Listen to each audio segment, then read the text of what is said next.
సాగులో యేసు ప్రభు గ్రీక్ భాషలో మాట్లాడాడు, హెబ్రీ భాషలో మాట్లాడాడు, ఈ భాష అరాబిక్లో మాట్లాడాడు. ఈ భాష అరాబిక్ డోరే క్లోజ్ చేయండి. అయితే ఇక్కడ జరిగింది ఏంటంటే తండ్రి తండ్రి అంటున్నాడు ఒక మాట. తను పుట్టిన వారిని కూడా క్షమించాడు. అవునా కదా? కొరడాల దెబ్బలతో కొట్టిన వాడిని కూడా తండ్రి అన్నాడు. అవునా? అవునా కదా? ముళ్ళగిట్లో పెట్టినప్పుడు కూడా తండ్రి అన్నాడు. అన్నాడా లేదు? అన్ని సహించినటువంటి ప్రభు తండ్రితో ఎడబాటును సహించలేకపోయాడు. ఒక క్షణం తండ్రిని విడిచిపెట్టడానికి ఒక క్షణం కూడా ఆయన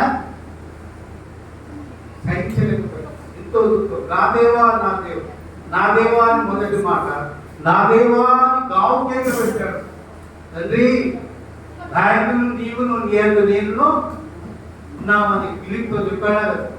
నాయకులు నేను నాయకులు నేనున్నాను తండ్రి, నీయందు నేనున్నాను చెప్పాడా లేదా? కానీ ఇక్కడ ఎడబాటు జరుగుతుంది. ఎడబాటు ఎందుకు జరగాలి? వాయిస్ డిస్టర్బ్ మీకు సమస్య ఏమో ప్రశ్నలు ఇస్తారని కాదు. ఎందుకంటే మన కొరకు మన పాపముల కొరకు పాపి అయినటువంటి మానవుడు కుమారుడిగా ఉన్నాడు. ఇప్పుడు నా దేవా నా దేవా అలాగా కొన్నిసార్లు ఆయన దైవత్వం ఉంది, ఆయనలో మానవత్వం కూడా. అవునా? మనుష్య కుమారుడుగా ఉన్నాడు, దైవ కుమారుడుగా ఉన్నాడు. కాబట్టి ఇక్కడ నా దేవా నన్ను ఎలా చేయి విడిచి అంటే ఇప్పుడు ఆ చేయి విడవకపోతే ఆయన మరణం చెల్లుద్దా? అవునా కదా? నేను వెళ్ళాలి, నీకు కంపల్సరీ ఇక్కడ నుండి వెళ్ళాలి. వెళ్ళకపోతే మీకు ఆదరణకర్త రాడు. అవునా కదా? అన్నాడా? యోహాను సువార్తలో అన్నాడు కదా, నేను వెళ్ళవలసిందే, నేను వెళ్ళకపోతే నీకు ఆదరణకర్త రాడు. Praise the Lord. హల్లెలూయా. ఇప్పుడు 5వ మాట యోహాను సువార్త 19వ అధ్యాయం 28వ వచనం. 3 గంటల వరకు అంటే మీకు చాలా సేపు చెప్పాలి. Praise the lord. ఇప్పుడు ఎంతమందికి తప్పి కొడుతున్నారా? అయ్యో చెప్తున్నా. యేసు ప్రభు అయితే శరీరధారిగా ఉన్నప్పుడు ఆయన ఆకలి కొన్నాడు, కొన్నిసార్లు అలసిపోయాడు, కొన్నిసార్లు అంజూరం చెట్టును చూసినప్పుడు ఆకలి ఉన్నాడా లేదు? సమరయ స్త్రీ దగ్గరికి పోయి దప్పికొన్నాడా లేదు? ఆమె దప్పి తీర్చాడా? ఏం చదవండి.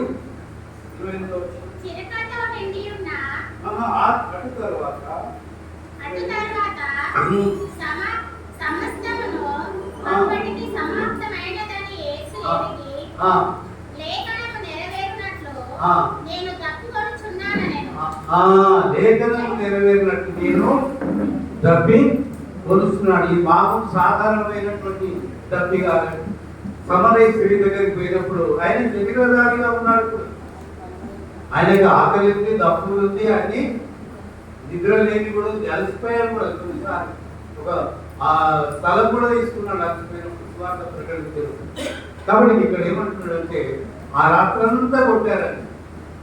ఆ యెరూషలేము నుండి గోల్గొతా వరకు పారదర్శకమైన శిలువ భారాన్ని పోయలేక 14 సార్లు పడిపోయాడు. 14 సార్లు పడిపోయాడు, లేచాడు. ఎందుకంటే రక్తంలో ఏముంది? ప్రాణం ఉంది. రక్తంలో ఏముంది? ప్రాణం ఉంది. ఆయన రక్తమంతా పోయింది. అవునా కదా? ఆయనలో రక్తమంతా పోయింది, నీరు పోయింది, రక్తం పోయింది. అవునా కదా? చివరికి నిస్సహాయ స్థితిలో ఆ రిక్తుడై ఆ శిలువలో ఆకాశానికి భూమికి మధ్యలో వేలాడబడుతూ 3 గంటల సమయంలో మంచి ఎండ ఉంది. కానీ అప్పుడు అంటున్నాడు, నేను తప్పి కొలుచున్నాను. సమరయ స్థితిలో ఏమంటున్నాడు? యోహాను సువార్త 4వ అధ్యాయం 13-14 చూడతాడు. యోహాను సువార్త ఈ నీళ్లు తాగుబాటు ఎన్నడు ఎప్పుడు దప్పికొంటాడు, కానీ ఈ నీళ్లు ఎన్నడు దప్పికొనడు అన్నాడు. దేని గురించి మాట? ఆత్మ. దేవుని ఆత్మను ఎప్పుడైతే కలిగి ఉంటామో ఈ లోకంలో ఉన్నటువంటి దప్పి అనేటువంటి చాలా ఉన్నాయి. ధనాశ అనే దప్పి ఉంది, అవునా గారు? డబ్బు సంపాదించాలి, అధికారం అనే ఆశ దప్పి. తర్వాత ఇంకా చాలా ఉన్నాయి, అవన్నీ చెప్పాలని కుదరదు. కాబట్టి ఈ దప్పి అనేది మానవ జాతికి ఉంది. కాబట్టి ఈయన అక్కడ ఏమంటున్నట్టు ఆ సమయ స్త్రీకి ఉన్నటువంటి ఆ దేశతనం నుండి విడిపించాలని, ఆమెను ఎలాగైనా దేవుని రాజ్యంలో ఆమెను ఎట్లయినా పంపించాలని ఏమన్నాడంటే దప్పిగా ఉన్నాడు. కానీ దేవుడు యేసు ప్రభు మాట్లాడాను, అమ్మా నీళ్ళు ఇచ్చి నీళ్ళు ఎన్నడు దప్పికొన్నాము అని చెప్పాడు. చదవండి 13-14 4వ అధ్యాయం 13-14. Very good, praise the lord. అందుకు యేసు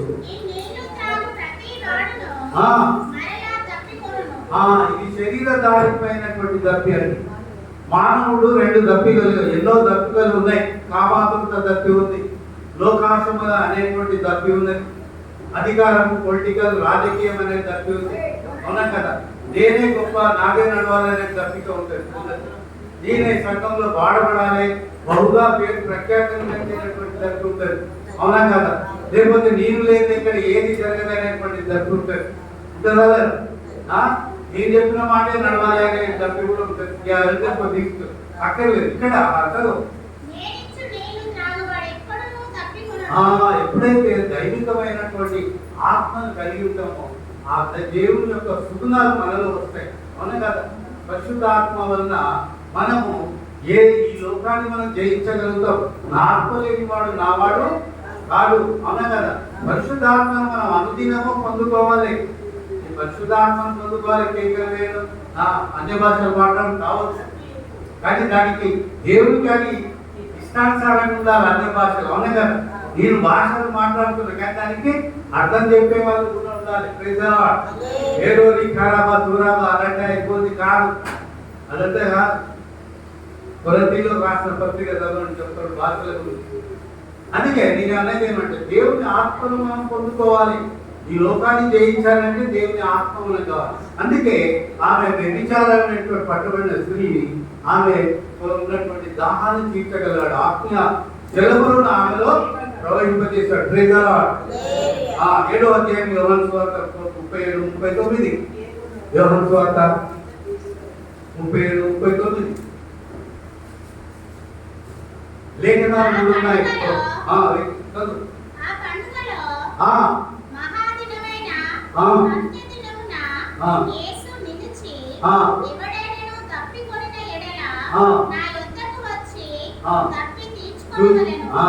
ఈ మానవ జాతికి అంతటికి ఈ యొక్క పాఠం, అవునా కదా? ఈ 7 మాటలు కూడా మానవులు మారాలి, మానవ జాతి మార్పు కొరమే ఈ యొక్క మాటలు పలికారు. అందుకే అంటున్నాడు, ఎవడైనా దొప్పికొన్న నాయకులకు రైట్ ఏ దగ్గరికి ఎందుకు రావాలి, మనం ఎందుకు వచ్చాం? శ్రమలు అనేటువంటి, అవునా కదా? నిందలు, అపనిందలు, అస్థియలు, ఇవన్నీ, అవునా కదా? మానవ జాతులు ఇవన్నీ మనం విడిపించుకోవాలంటే ఎవరి దగ్గరికి రావాలి? యేసయ్య దగ్గరికి రావాలి. ఆయన ఏమన్నాడు? నా శాంతిని మీకు అనుగ్రహిస్తాను, లోకం ఇచ్చినటువంటి శాంతిని నీకు ఇవ్వను అంటున్నాను. ఈ లోకం ఇచ్చేటువంటి శాంతి ఎలాంటిదంటే ఇంతలో ఉంది అంతలో మాయమైపోయింది, తీయటి మాటలతో ఉంటుంది. చదువు 37-39 చదువు. నాయందు విశ్వాసం ఉంచండి. ఏదో అక్కడ మెరాకులు జరుగుతుందని కాదు, ప్రవీణ్ కుమార్ వెళ్ళొద్దని ఆయన చెప్పిండని కాదు, లేకపోతే చాలా వరకు కొందరు బలహీనత ఉంటుంది. ఎవరో ప్రార్థన చేస్తే నేను బాగా అయినా సాక్ష్యం ఇస్తాను. నేను దానికైతే ఏకీభవించాను. యేసు ప్రభు అంటే చెప్పాడు, చెప్పండి, నేను ఛాలెంజ్ చేస్తాయి, ఈ సేవకే రిజైన్ చేస్తాను. ఎవరైనా ప్రార్థిస్తే బాగా అయిందంటే నేను ఈ సేవకు రిజైన్ చేస్తాను. ఈ విశ్వాసమే నిన్ను స్వస్థపరుస్తుంది అన్నాడా? మానవుడు బలహీనతండి. ఒక పాస్టర్ సన్నస్ కాపరి ఆయన ప్రార్థన చేస్తే ఎవరు నమ్మరు. నువ్వు మను విశ్వాసించు, ఈ కొరకు త్యాగం చేసే పాస్టర్ వాళ్ళు మన సంఘం కొరకు 4 గంటల రాత్రి నుంచి ప్రార్థన చేస్తారు. ఇది నమ్మరు, ఏదైనా నిద్రపోతారు. అందుకే అంటున్నాడు విశ్వాసము నీ యందు విశ్వాసం ఏమంటున్నాడు? జీవజల నా యందు విశ్వాసం ఉంచువాడు లేఖనము చెప్పినట్లు వాని కడుపులో నుండి జీవజల నదులు పారునని బిగ్గరగా చెప్పెను. చూసారా? జీవజల నదులు అంటే ఎప్పటికీ జీవజల నదులు ఆ జలంలో ఏం చేస్తాయంటే నేను కుంగ చేయదు, కష్టాలు వచ్చినా నేను కుంగ చేయదు, అనారోగ్యం వచ్చినా ఏ రోగం వచ్చినా నీకు కుంగ చేయదు, జీవజలమే నీకు ఇస్తున్నాడు ఆయన. అవునా కదా? ఇంకా నీకు ఏ రోగం నీ మీద ఆధిపత్యము చేయదు. ఎప్పుడు నీవు జీవజలాన్ని ఆశించినప్పుడు నీకు ఏ రోగము రాదు. ప్రజల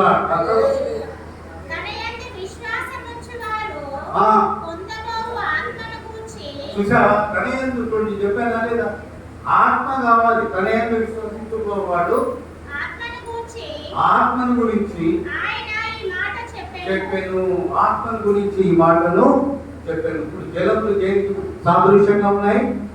జీవజలములు దేనికి సాదృశ్యంగా ఉన్నాయి? దేవుని ఆత్మకు సాదృశ్యంగా ఉన్నాయి. యెషయా గ్రంథం కీర్తనలు 69, 20, 21 లేఖనాలు చెప్తున్నాయి. ఆనాడే దావీదు కాలంలోనే లేఖనాలు చెప్తున్నాయి. చూడండి, కీర్తనలు 69, 20, 21 చూసారా? నిందకు నా హృదయము బద్దలాయను. ఇది సామాన్యంగా అందరికీ జరిగేది. అవునా కదా? మన జీవితం సమాజంగా, కుటుంబంగా, పరంగా ఏది ఇలాంటి అనుభవాలు మనకు వస్తూనే ఉంటాయి. చదువు. నేను బహుగా కృషించి ఉన్నాను. చదువు. చూసారా? యేసు ప్రభు ఆయన దాహం ఉంటున్నాడని. అవునా కదా? కనీసం ఎంత క్రూరులు అంటే దుర్మార్గులు లేదు. నేను దాహం ఉంటున్నాడు, గ్లాస్ నీళ్ళైనా ఇచ్చేటోడు లేదు. అందించలేకపోయారు ఆయన. ఎంతో వేదన. ఉదయం 9 గంటలకు చేశారండి ఆయన. సాయంకాలం 3 సిలువలోనే ఉన్నాడు. ఎండలు రక్తమంతా పోయింది, ఆయన ఉన్న ఆహారం నీరంతా పోయింది. చివరిగా నాకు దాహం అవుతుందండి, దప్పిపోతున్నానంటే ఈ దుర్మార్గులు ఎంత కఠిన హృదయాలు, నీళ్లు ఇవ్వలేకపోయారు.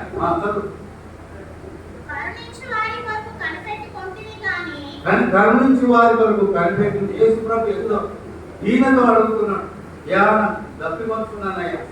మానవ రీతిగా మాట్లాడుతున్నాడు, దైవస్వామిగా కాదు, శరీరధారిగా ఉన్నాడు. చదువు. ఎవరు లేకపోయి చూసారా? చదువు. ఇంకా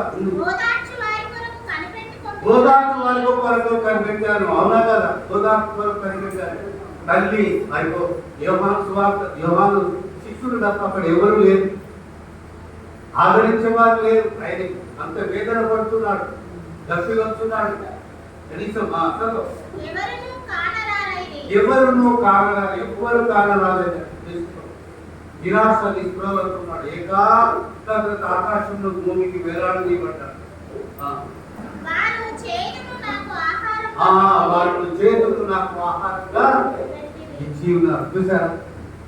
ఆ బోలంతో కలిపినటువంటి చేతు చిరకను అందించారు. కానీ బోలం ఎదిగించారంటే బోలంలో మత్తుంది. మత్తుని మరణిస్తే అది మరణం చెల్లదు, పాపులతో బలియానము చెల్లదు. అందుకే ఆ యొక్క చేతు చిరకను ఆయన తాగలేదు. తాగారా? తాగలేదు.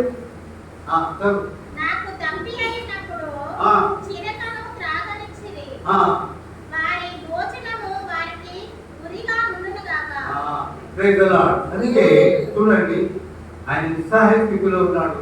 దుర్మార్గమైనటువంటి మనుషులు, మానవ జాతికి మార్పు లేని మానవులు కనీసం ఆయన నీళ్ళు ఇవ్వలేకపోయారు. దేవుడు అంటున్నాడు, దప్పికొచ్చున్నాడు. ఈ దప్పి అంటే ఏంటిదని చెప్పాలా? ఆయనకు ఆత్మీయ శరీర దాహం కాదండి దప్పి, ఆత్మీయ దాహం. ఆయన వచ్చి దేనికి?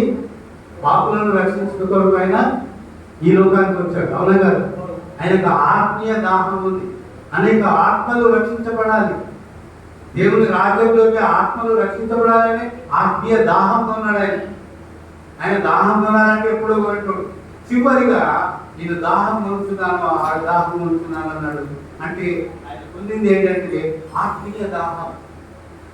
ఆత్మల భారం. సంఘంలో సేవలు మనం ప్రకటించాలి, అనేకులకు సువార్త అందించాలి, అనేకుల ఆత్మలను మనం రక్షించాలి. అదే దాహం. ఆయన దాహం ఎప్పుడు తీరబడుతుంది? మనమందరము యేసుక్రీస్తు యొక్క ఆ సువార్తను ప్రకటించినప్పుడే దాహం తీరబడుతుంది. Praise the lord. నీవుగా ఉంటే కాదు, నువ్వు సాక్ష్యం చెప్పాలి, ఇతరులకు క్రీస్తు గురించి బోధించాలి, ఇతరులకు ప్రకటించినప్పుడే ఆయనకు ఆత్మీయ దాహం తీర్చబడుతుంది. Praise the Lord. ఈనాడు నిలిచిన మీరు చివరిగా ఒక తీర్మానం చేసుకొని ప్రభు యొక్క మార్గంలో నడిచి ప్రభు కొరకు నేను జీవిస్తాను. ఇక జీవించు వారు ప్రభు కొరకు కాక ఎవరి కొరకు జీవించాలి? మనం ఒకసారి మరణించాం, అనేక సార్లు పాపంలో మరణించామా లేదా? ఆయనను తన నిత్య కృప ద్వారా మనల్ని జీవింపజేస్తున్నాడా లేదా? ఇక జీవించువారు తమ కొరకు కాక ఎవరి కొరకు జీవించమన్నాడు పౌలు? యేసుక్రీస్తు కొరకు జీవించాలి. అది అదే నిజమైన దప్పి. ఈ వాక్యం ఇచ్చిన మీరు మనం ఏ దప్పికి కలిగి ఉన్నామో దాన్ని అంతా వదిలేసి శారీరకమైన దప్పి కలిగినటువంటి కారణాలని వదిలేసి ఆ యేసుక్రీస్తు కలిగినటువంటి నిత్యమైన ఆత్మీయమైన దాహం కలిగి ఉండాలని దేవుడు హెచ్చరిస్తుంది. ఈ మాటను దీవించు.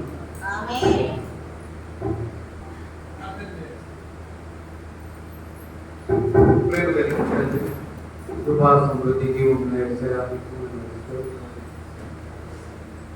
మానవ జాతికి అందరికీ ప్రభావం ముఖ్యంగానో ప్రేమించారు. నలగబెట్టుకున్న ఈ శరీరం, మా కొరకు అవమానాన్ని భరించిన ఈ శరీరం, అయా దున్నబెట్టిన చాలా వల్లే మార్చిన ఈ శరీరం, అయా దునిమాడారు, పెడుగు దులుగుతారు, రాజవస్త్రములకు బదులుగా ఎగడి ఆయా వస్త్రాన్ని కట్టారు, రాజదండముకు బదులు కరుణించారు, జీవ కిరీటంకు బదులు ముళ్ళ కిరీటం ఇచ్చారు.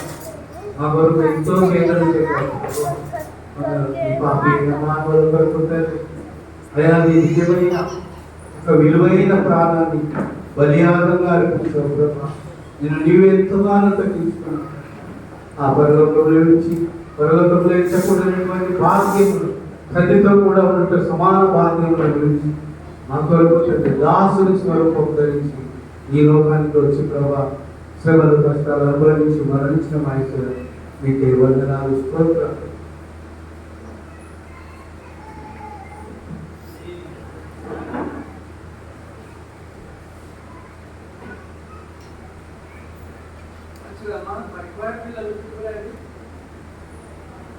పిల్లలు ఐదో మాట మీద మరి